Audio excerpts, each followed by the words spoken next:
G'day, my name's Chris Anderson. Welcome to Brisbane Wisdom, and today we're here with Grant Menzies from Adina Watches. Now, Adina Watches are in their 50th year this year, and Grant's dad, Bob, set up the business in 1971. And so what I'd love to do today is walk through the story of Adina. Grant, what can you tell us about yourself? Well, it's been a bit of a journey, that's for sure, Chris. Thanks for having me along. It's an exciting journey, and one that goes back to when I was a kid. Actually, it's my 50th year this year, and so between the business and myself, it's certainly the festival of 50. And you got to think that we are a family business, and we make watches, which is kind of sexy, but a family business nonetheless, and one that started at home.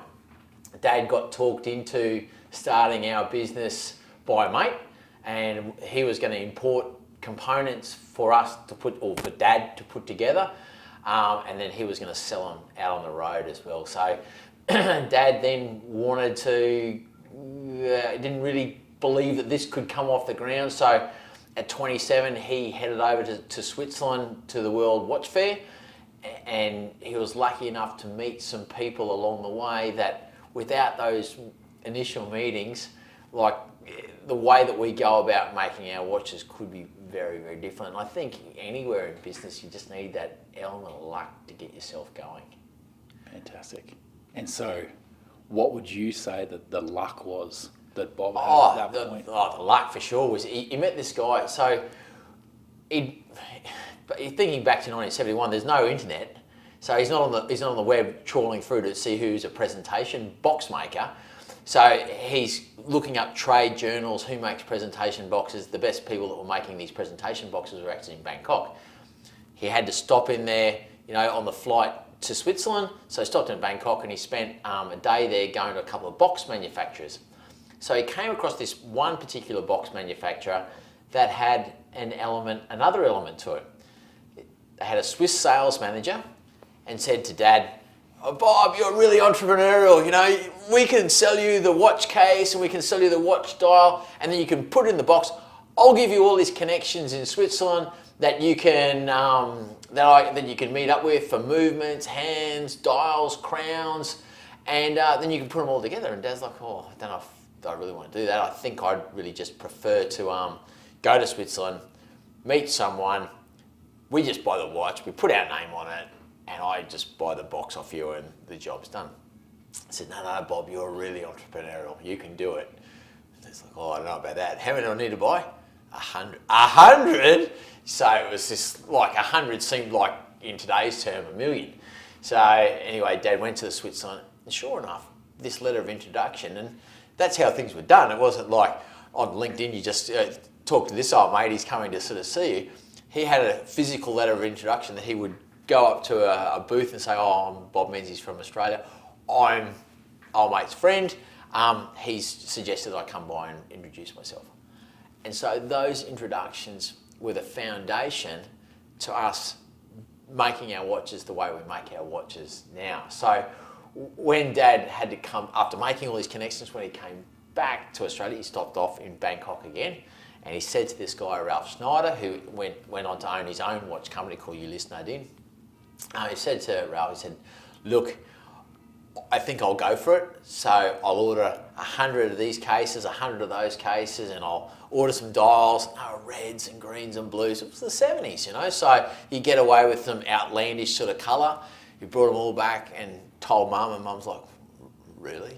You got to do it all yourself now?" He's like, "Yep." And so that stock started coming in, and the first little spot they had was not far from where we are now. It was in Lotus Street, just in Wollongabba, flooded. Mosquitoes used to bite him, the sandflies used to come in under the door because it was all marshy down that part of the Gabba. Still floods there in that same spot. But then he thought, "No, I can't stand the mozzies and everything," and so he set up at home, and then that led to our probably first real offices, which were in Eagle Street, which invariably then got torn down to make way for Riverside, and then we moved back to the Gabba where we were down in Holden Street for, 20 odd years, and then before moving to our headquarters here on Logan Road in the Gabba. But that element of luck, Chris, to sort of,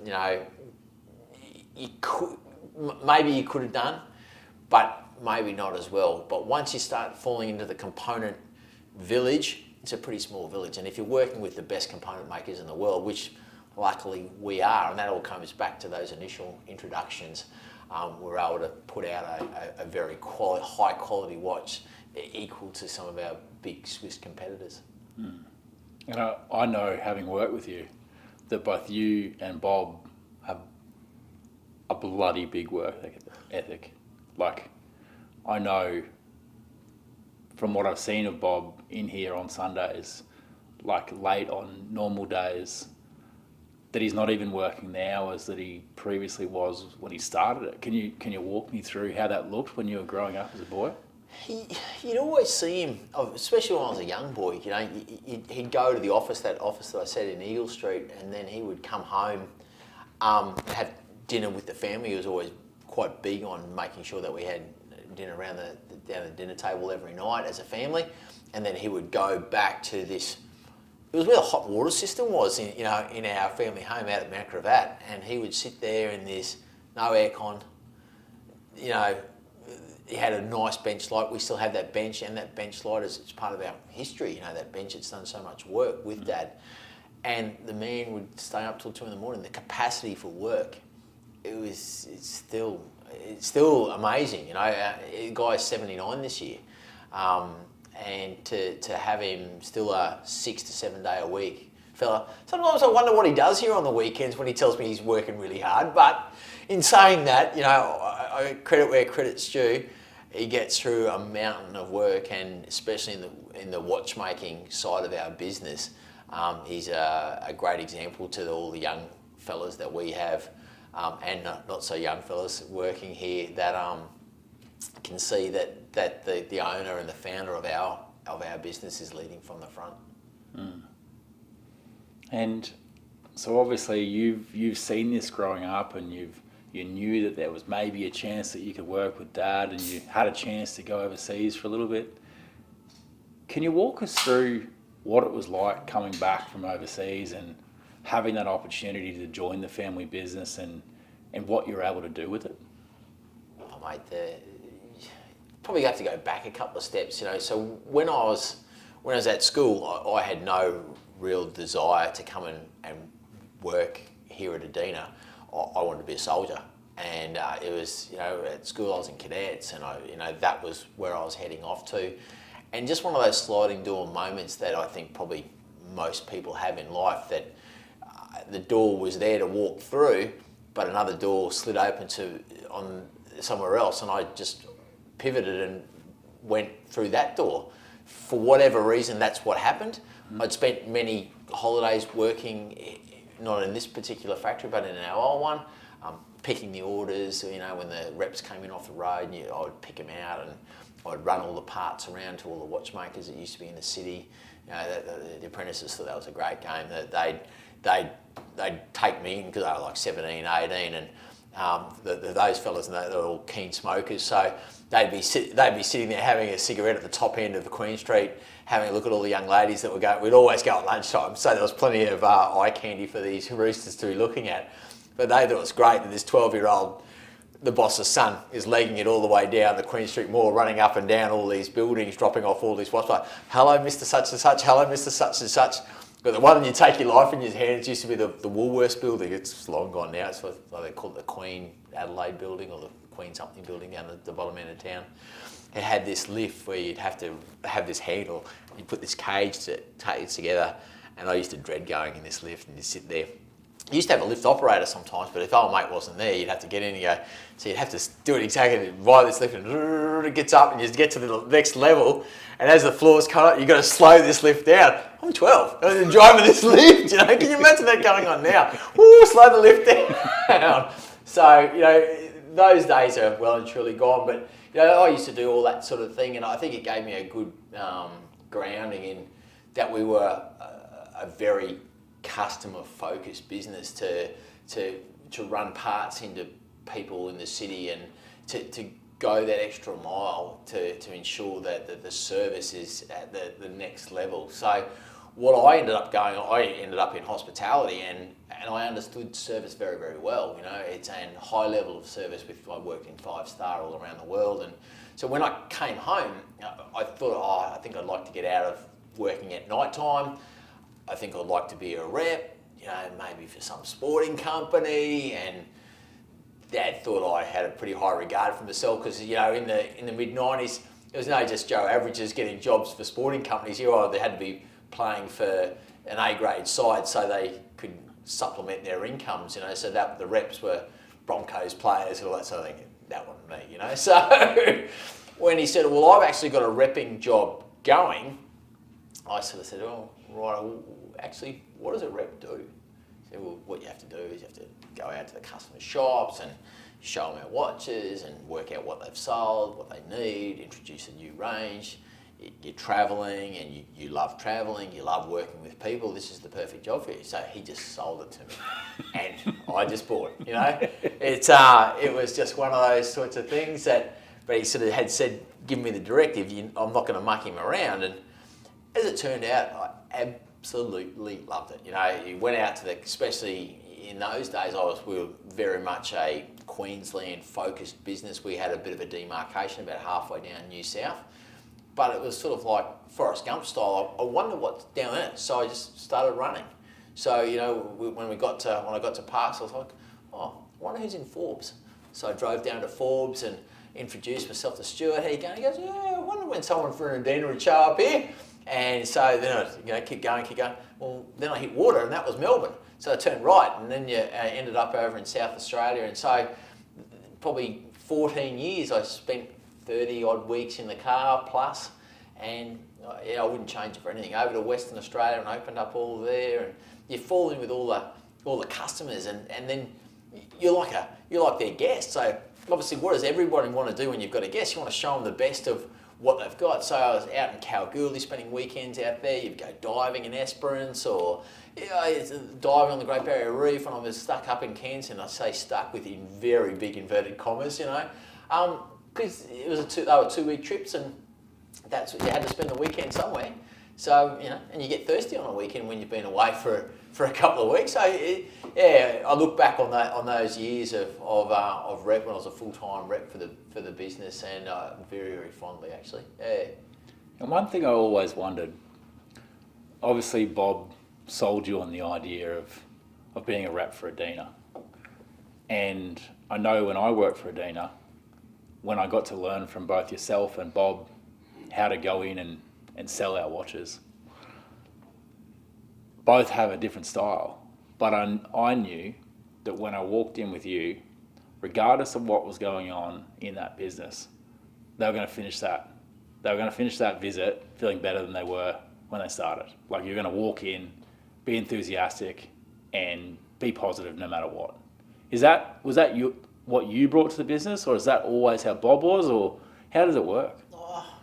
Repping, I don't know. I've loved it because I love the energy that you can bring to a shop. Yeah, and a lot of our customers are in regional Australia, and some of theirs that they're sometimes inward looking when they've been in a country town and they're seeing the same people. And the reps from the old days, like my grandfather was a rep, so the reps from the old days they were the bearers of information, there was no web, And so when a rep blew into town, he had all the guys from down in Sydney or whatever, and oh wow, it was all exciting.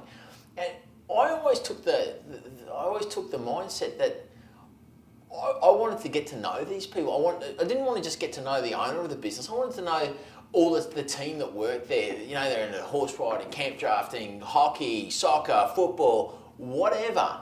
But I wanted to genuinely know who they were, because they were at the coalface selling our watches.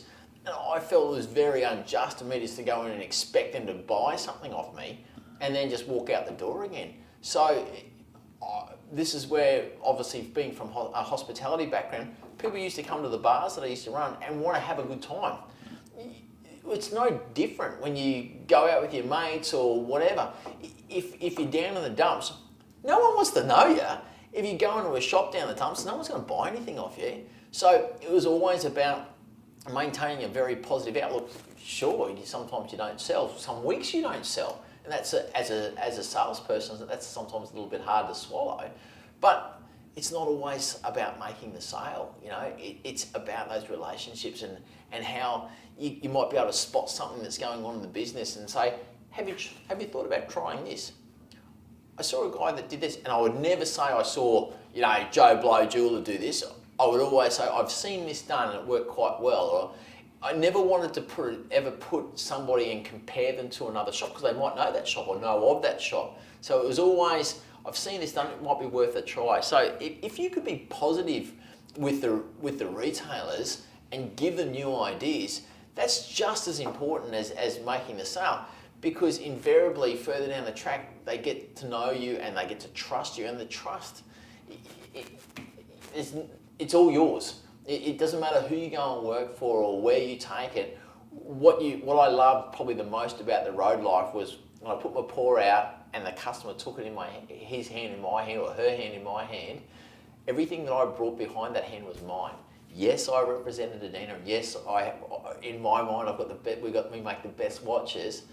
But that relationship that was developing between two people, that was all mine. So I was always very passionate to give everything that I could to our retailers, and in time, we have some absolutely wonderful relationships with so many retailers around Australia, and you can't do that, in the modern terms over a Zoom meeting, over a phone call. You can only do that in the shops, and the shops that's where they live, and you're walking into their home, and yet there's a respect that comes with that. And if you can get all those kind of elements right, you can really foster a beautiful relationship that works for both sides. We're making something to sell, but that puts food on all the boys' tables here at Adina.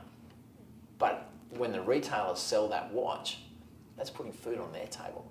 So they need to be confident in selling it. And so there's so much more than just the watch, And is there a specific retailer story that you can think of where you went from not stocky Adina to stocky Adina to now that you could maybe explore? I got lots of retailer stories. I got loads. Just pick any that come to mind. One that comes to mind straight away is probably when I first started, and that's, you got to appreciate I was 24. I used to have a ponytail, believe it or not. It was the 90s, so you get away with that sort of carry on. The young roosters are doing it now though. But it's, I walked into this shop. I had 1 week's training of Dad. Then off you go. There's the bag. There's the car. There's the map. Off you go. So I drove down. And I got across the border into Moree, regional country town. About 5 hours drive from Brisbane. A guy, Stephen, a couple of years older than me. I blew into his shop just before 5. Bright-eyed, bushy-tailed. Here I am. Here's a Messiah of watches. How you going? And Stephen's a very quietly spoken country fellow, and he goes, "Who are you?" He said, "Oh, I'm the new Adina guy." He said, "Right." I said, "Mate, you're killing it with our stuff. This is all you got left." He goes, "Oh, it's all I carry." I was like, there's like 6 watches in the cabinets. Stephen would have now an easy 180 watches in both his Gundawindi and his Moree shop. But to bookend that story, he said, "Come back tomorrow." No, I'm here now, He said, "I'm ready to work, He said, no, just come back tomorrow. And if you know the guy, you'll understand how he is." I said, "Right." So I thought, I'm going to be the cheapest rep on the road. I'm going to live on wheat bigs, and Dad's going to be so proud of me that my expenses are super low. So I've gone, before I've checked into the motel, I've gone to the Woolies, and I've got to get some wheat bigs, and up and down the aisles, and there's Stephen the retailer. He's like, "What are you doing?" "Oh, just getting my energy together to come and see you tomorrow." He's like, "Go over there, get a steak." I said, "Oh, I've got nowhere to cook it. I haven't even cooked." "Where is that?" I said, "I haven't booked in anyway." "Just go get a steak. Just come and stay at my place." The guy didn't know me from Adam. And next thing, I'm with him and his flatmate. We're having a couple of rares, we're eating steaks, and country hospitality. And you just strike a chord with people. And, the guy is obviously now a very, very close friend, but also an incredible, an Adina Adorer, loves what we do with our watches and the support we provide. But he went out on a limb to have take a bet on someone he knew nothing about. I just blew in through his store, 15 minutes earlier, and next thing I'm staying at his house and we're having a steak and a red wine. And that's how I remember when I was, backpacking around Europe, and how things can unfold and how, great friendships can be forged. And I just always saw that as what a wonderful start to my repping career. I only sold him, I think, 6 watches, the next day, so it wasn't nothing to write home about. I've been vindicated, so he's now a very, very, very strong supporter of us and our brand. And so, since those days, what's happened with the watches? Oh, watch designs have evolved a lot, but they always have too, Chris. Like when I first started school, I had a wind-up watch. The kid next to me had a Casio that had a calculator in it. I was like, wow, look at this thing go. I was like, I just wind mine up. And it just tells the time. So there's always been a tech offering, and those tech offerings have evolved to smart watches that are around today. But for us, we've stuck with what we know. We make conventional analog timepieces. At the heart of every Adina is a Swiss repairable movement. We've maintained our relationship with our Swiss suppliers for the thick end of 50 years. And we design around those movements. In the 70s, they wanted us to make digital watches. We just stuck to what we knew that we could do well. In the 80s, Swatch was all the rage. Oh, Bob, you need to make some watches that look like these. I don't know so much, I don't want to go to a monocoque design and have all the tooling there. I think I'll stick with what I know. And then, it was in the 90s, you've got to make a surf watch, you've got to do that. We did dabble in that, we didn't get burnt, but we didn't, Lamborghinis parked out the front, I can assure you, off that episode. But we had a bit of a little crack at it, but we weren't Ripco, we weren't Quicksilver. The genre didn't match for us, So it was about, being true to who we are and what we do. And so we went, not that we went right off the rails, but we went and back to what we do well. And we do waterproof watches well that are dressy. We do ladies' waterproof watches really well. Ladies' bracelets, bracelets were huge in the early 2000s. And when I talk about bracelet, I mean it's sort of a dress watch type of thing. But our pedigree has always been waterproof. So in the sort of 2010, 2011, business had really started to dry off at the back of the GFC. It was a bit challenging out there. There was suites of brands were flooding into Australia, and the retailers were in this sort of feeding frenzy of the next big thing. Pandora had created something that the retailers had never seen before in the jewellery sense, and our customers are all jewellers. So they're always waiting, well, I don't want to, if I missed out on Pandora, I'm not going to miss out on the next big thing. And we're like, right, and so we kept doing what we do, keep offering the service, keep doing everything that we did well. And in the end, that has truly prevailed. We've evolved a lot of those dress watches into waterproof, so we've done what we do really well. So now we would be quite comfortably one of the only brands getting around that you can have a beautiful diamond set watch that looks like you ought to be wearing it to the Academy Awards, and you could just go and wear it to the beach, So that's the Australian way. That's how we are as Australians. So it makes a lot of sense to both Dad and myself that we make watches that fit the brief of who we are as Australians, And as an Australian manufacturer, if we don't know who we are, well, we might as well chuck in the towel. So, for me, it was always when we're designing something is, not that I'm a quintessential Australian, but would this fit into the circles of friends and people that I know? Would they wear this when they go out? Would they, if they're going camping on Moreton, would they wear it? And we've got friends that we do camp on Moreton Island, out in Moreton Bay with it, that wear their dress Oceaneer that looks like it ought to be going to the Academy Wears.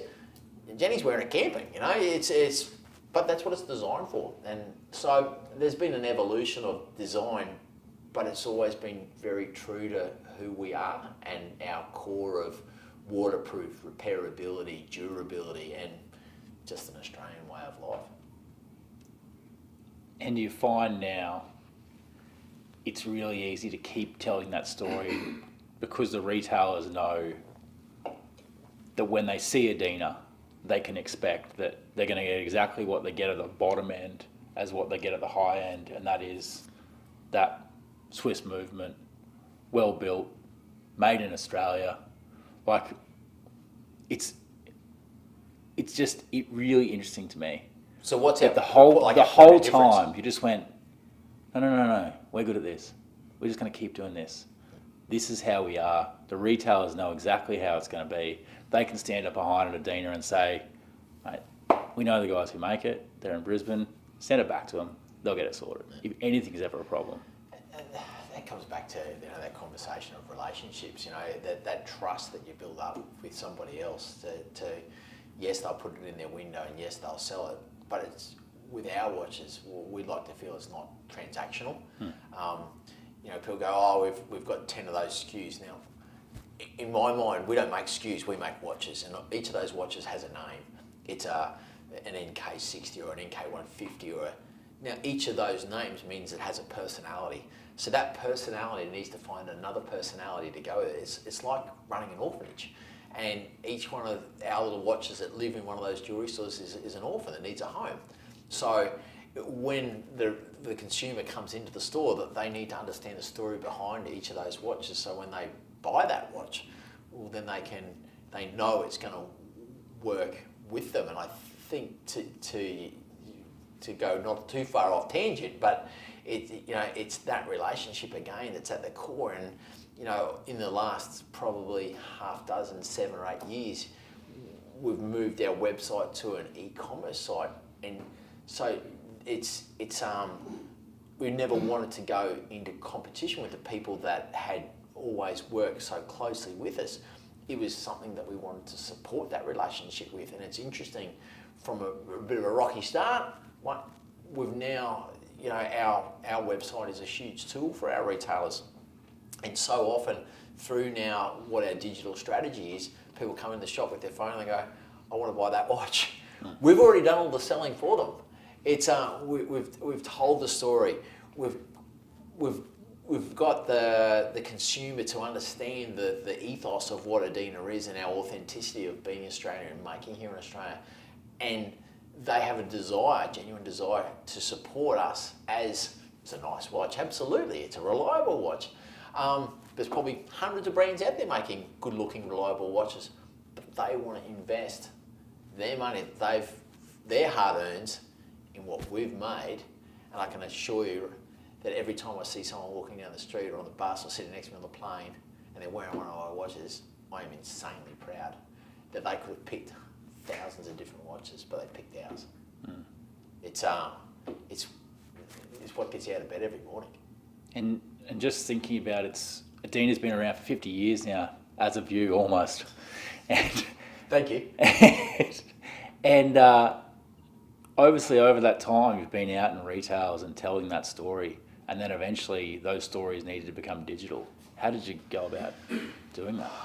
The digital journey's been an interesting one, actually, and I have to say I quite enjoy it, the digital space now, and I can remember it very, very clearly. We were talking about Moreton Island before, and Nicole and my wife and I and our kids were over on the island, and it's probably 5 years ago, maybe 6 years. You sort of lose track of time. It's old age setting in. I can't keep track. But I said to Nicole, who was quite keen on her socials, I said, look, I've got to not only embrace social media when we get home from holidays, but I've got to love it, and I've got to love telling our story. And once I got my head around what social media was and the ability to tell a story, I love telling story. Who doesn't?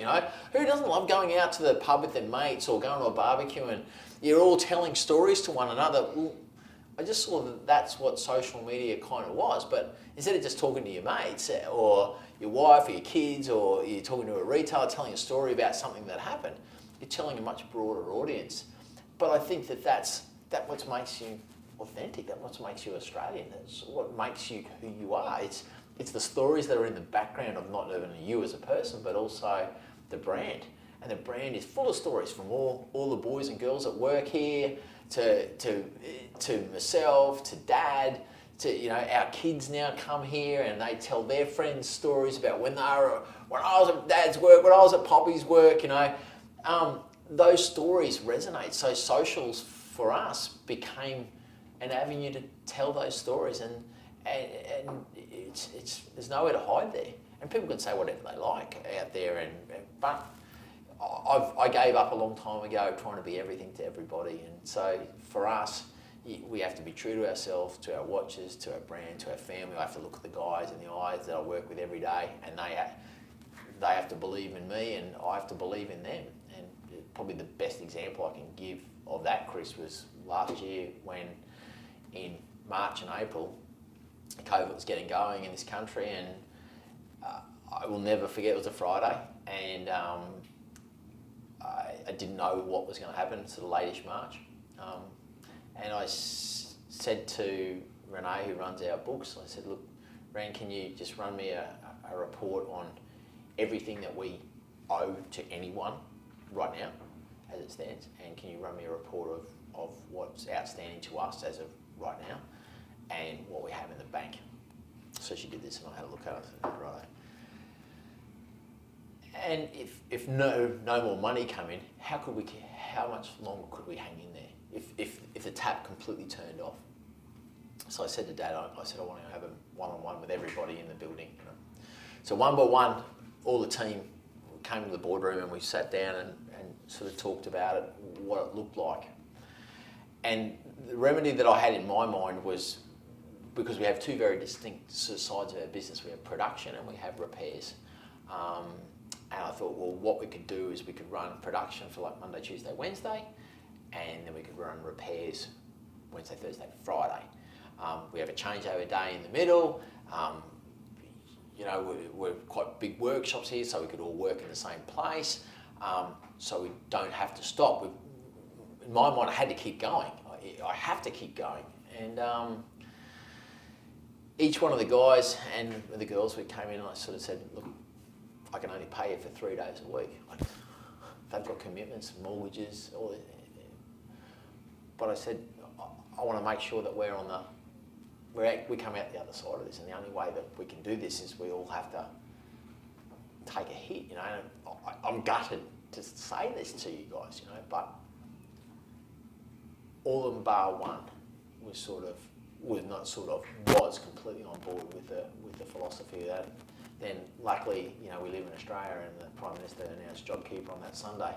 Maybe I would have never had to have that conversation that I had on the Friday. But for me as a person, that made me very driven to make sure that I said to them, as a group, I said, well, my ass points to the ground, I will not let us go under. And that, I've got goosebumps just thinking about it. It was just such a crazy, crazy day. But we just lived on the phones then, and we just chased the business. We encouraged our retailers to do the right thing. They weren't forced to close. So it was in a way, it was a bit of an opportunity, because the majors, that's the Angus and Coots, the Prouds, the Michael Hills, they'd all closed. And the biggest competition in the independent channel where we activate is the majors. So from this precipice, we were presented with an opportunity. And an opportunity that probably wouldn't have been presented to us if we'd just gone, righto, let's just close for a few months and see what happens. We made a very, very conscious decision to support the retailers, to basically give them anything they wanted, and to make sure they survived, because if they survived, we survived. And that meant I could keep putting food on these guys' tables. And we came up, my wife she was, what harebrained scheme have you come home with tonight? Wow, there's no Anzac Day. So what we can do is we can light the dawn. The RSL's doing this. So what we'll do is every watch that we sell online, we'll give them a candle. I've got this other family business that's got these candles, and I've done a deal with them. And we're going to give some money to Legacy, because that's going to help them, because they've got no donors. So if we sell a watch, we give them a candle, and we give money to Legacy. And there's a little bit left over for us. So we keep going. She's like, righto, off you go. So we made that all happen, and then we were doing secret sales, and it just went on and on and on. And Nicole's like, enough. I said, no, I've got a new one. No more ideas. Stop, So, but it was that time where, and I think I sort of reminisced, not that I can remember what it was like for Dad with his back against the wall in the early 70s when he would sell someone some watches and then he would go back and see him on Friday and say, look, if you fix me up with a cheque now, I'll give you an extra 5%. And then he would race to the bank with a cheque to make sure that the business had enough money to keep the whole thing going. That's true back against the wall stuff. And probably last March, April, May was in my 26-year career with Adina was probably that back against the wall stuff. And to their credit, the team stepped up and put in. And as I said, you know, we're lucky to live in Australia and to get that JobKeeper. And when we came off JobKeeper in September, I wear that like a badge of honour that we were able to thank the government for their support. But now we support back by, you know, paying our taxes on the button and all those sorts of things to help keep the economy rolling. So, yeah, but it was crazy times when you sort of look in the rear vision mirror, that's for sure. So do you think the retailers appreciated what you did for them during that time? There's no doubt in my mind. There's no doubt in my mind. It's everyone was scared. No one knew anything. Luckily, I'm part of a nice network of people, and you know, from bigger organisations, and we were getting fed a lot of information was coming direct from government about grants and you know and things that we could apply for. I was feeding that straight back to our retailers who were then applying for different things that were going on. Some of these are real, just very, very brass tax family business. You know, mum and dad work in the shop all day, and what they earn, that's what puts food on their table. They might have one or two staff, and everyone was scared. You know, no one knew what the outcomes were going to be, but to your point earlier about trying to be upbeat, you know, I try to take what I took to the retailers when I got calling on their stores, to those phone calls I was making and asking what their fears were. And we had a guy come down and said, yeah, you shouldn't be open, you know. And I said, well, ask them to put themselves in your shoes. It's Chris Anderson Jewelers. Chris Anderson needs money to survive, and it's my name above the door, so I need to fit this guy's watch battery. I'm doing the right thing from the COVID requirements, but the $20 he's just spent in my thing, well, I can go to Woolies now and buy some dinner. It's that powerful, you know. So to encourage our retailers to keep doing what they're doing. People were still having birthdays. People were still getting engaged. I think there's going to be a COVID baby boom, you know. So you know there were relationships being formed in that time. The jewellery industry is part of all of that, and so for us, and we had to support the guys the people who have supported us, and I'll never for the rest of my days I'll never forget it. I will never forget those months, you know, what it was like to just sit all day. I wore out a set of earbuds. The cords were so ratty and the cords were hanging out from me twisting them, you know, as I'm talking to the retailers, because they're looking for me for support, and I'm trying to give them as much as I can, but I didn't know what was going to happen either. So those cords are shot well and truly. So you made it through 2020. We're in early 2021. Where to from here? Look, in our 50th year, we're lucky enough. We'll have to probably go back again to come forward. In 2019, we were the naming rights sponsor of the World Cup of Polo Cross. You know, and I didn't know a lot about polo cross before I got involved in it, and wow, what a sport that is, just quietly. But it gave us confidence that we could put our name to big events. You know, sometimes you got to back yourself, and I didn't know what that was going to go like at the World Cup. We made a bespoke watch for each of the players. That the only way you could own one of these watches was to play for your country. It just went over fantastic. The community really, the polo cross community really embraced us. The Warwick community, and we have an amazing retailer out in Warwick. A little bit nervous about our involvement, but has grown so much from that involvement. Gave us the confidence to seek out events that might be a good fit for us. And earlier or late last year, we were approached by the Brisbane to Gladstone yacht race, and The B2G is the second biggest yacht race behind the Hobart, and so very auspicious sailing event. They were looking for a naming right sponsor, and we sort of courted each other. I felt the fit for us was probably better in their timekeeping side of things, and to their credit, they've got the Gladstone Port Authority on as the naming right sponsor, pardon me, for the next sort of 3 years, and that's an exciting involvement for not only the Port Authority but also for the Queensland Cruising Yacht Club as well as ourselves. So between the three of us, we've got 3 years working towards their 75th race. Didn't get the race last year in 2020, so this year with no Sydney to Hobart, there are already some incredible maxis already starting to line up. So it could be this year the most exciting B2G ever, and we're lucky enough to be coming along for the ride. No pun intended, So it's that's something that's been exciting. We're a very active member of the family business community here in Australia. Both Dad and I are very passionate about family business. It's an interesting space where we're challenged a lot, but you think you're on your own. But strangely enough, all the other family businesses are struggling with the same thing. So, it's nice to get around round tables and talk about those challenges. So, we had an amazing event here in February, in early Feb.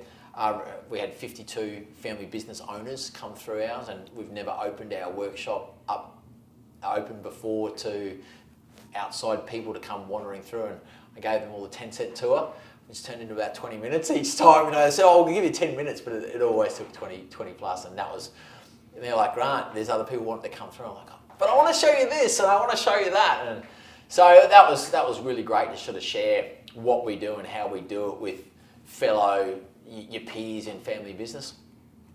We've got a number of releases that we're doing in our 50th year that we the goal is to make them real signature models that will be enduring as this is a 50-year Adina model, and we're keeping some of those closely guarded under wraps. But we've already released 3 new ladies Oceaneers, and they've been really well received. I was up in North Queensland 2 weeks ago, and the retail said, wow, why weren't you showing me these before Christmas? I said, well, before Christmas wasn't our 50th year, we've got this whole year to sort of make a song and dance about these new models. So, they've been really greatly received. We've got a new Gents and Ladies we're releasing probably next week, new Gents Oceaneer after that. Oceaneers are our waterproof watches. So Oceaneers was the signature area of our brand, and is the area of the brand that sort of Dad sort of hung his hat on in the 70s when he was looking for a niche that no one else was sort of dominating. So yes, between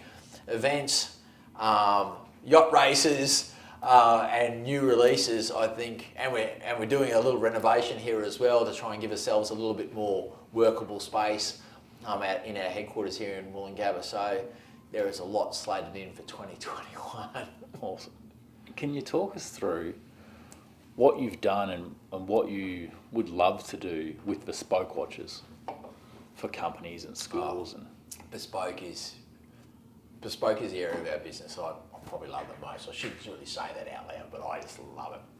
We've been lucky enough to, and how it all got going was with Horizon or Queensland Rail, and then when they became Horizon. Horizon always used our watches as a retirement gifts, and it was basically one of our watches off the shelf. We stamped our name and Horizon on the same dial, and when Grant Menzies retired after 25 years, said, Grant Menzies, 25 years service, and off you went. But the idea of the business was sort of changing in their award and recognition space, and I got to work with a fellow called Chris Allen, and Chris was brought into this area of Horizon to try and create a very different idea to reward the staff whilst they were in the business, not when they left the business. So, and there was talk about going out of watches altogether. And once again, a real strong memory of mine. I jumped on a plane up to Mackay to where Chris's office was, and I went and introduced myself. I said, I'm Grant, the watch guy, We've been doing these watches now with the business for the thick end of 40 years, and we'd hate that relationship to end. Where's your head at? And his ideas we could probably use watches for 20 years service for men and women and for 40 years service. Traditionally, the 40-year service watches were always a pocket watch, because you remember the railway fellas, they used to wear the pocket watches, and that was how the timekeeping was done. So pocket watches and railways sort of go together really nicely. So what we created was a gents and ladies bespoke. So the only way you can own this watch is to have done your 20 years at Horizon, or the only way you can own this pocket watch is to have done your 40 years at Horizon. Now, we get inquiry all the time from railways have a strong fan base, or people who are intensely interested in railways, and they want to own railway memorabilia that's authentic. So we get approached often, especially out of the States, for people who want to buy. They know, have heard about it. They want to buy this pocket watch. It's not for sale. It is for your 40-year recipient of that have worked at Horizon. So that then sort of, we had this going on about, and I didn't think too much about it, but the school where I went around here in Brisbane, we were having a bit of a old boys dinner, and the president of the old boys happened to be sitting next to me. And I said, as a throwaway line, for the 100 years, I said, you should get me to make a watch for you. And Con looked at me and goes, you actually really make them? I said, yeah, we make them. That's what we do. You could make one just for us. I said, yeah, 100%.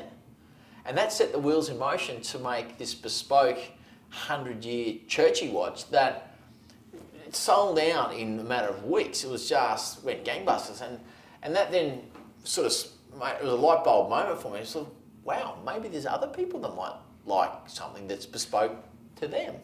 So that's given us the opportunity now to work with Bond University in their graduation space. We're working closely with Warwick Firearms. They're an Australian firearms manufacturer down in Melbourne. They wanted us to create a bespoke watch for them that's plated in this hard-wearing Cerakote that they plate the rifles in. So you can buy yourself a new Warwick firearm and accessorise it with an Adina Warwick Firearms watch. And our charity legacy, when we were at the ball late last year, we actually put up 3 Warwick Firearms watches that were absolutely unique one-offs. So, and they went up for auction, and I think we raised again of 6,000 off those 3 watches. So that was quite exciting. So the bespoke space is, we've got some amazing inquiry that I certainly won't tell you what they are on air, but I'll tell you off air what they are that will blow your mind. But iconically Australian. And what's also humbling is these brands want to come and work with us. They obviously feel that there's a connection of what we do and how we do it, and an authenticity that we bring to our watch producing that will resonate with their brand. So that's intensely humbling, when people come and say, well, would you mind making something for us? And we put our name and their name on it. Yeah, it's cool. Awesome. And before we wrap up, is there anything we haven't covered? Oh, I could rabbit on about our watches all night. There's no two ways about that. I love what we do and how we do it. Where every watch that comes out of here, we're intensely proud of. The journey that we've been on for the last 50 years, hopefully is just the start for the next 50 years. We have four children. Perhaps one or all might like to get involved in there. You don't know. For me, I love rolling in here every day and working with our team of watchmakers and designing new things. I speak with our customers all the time. I tear around here with my backside on fire. Dad's still here every day. He's leading the watchmaking team and setting the example for us. There's that old analogy of do something you love and you never work a day in your life. So I don't know any other way to look at it. Yes, there's challenging times, but the good certainly will outweigh the bad. Awesome. Thanks, Grant. Thanks very much for your time. Hey, Chris, it was awesome. Thank you so much.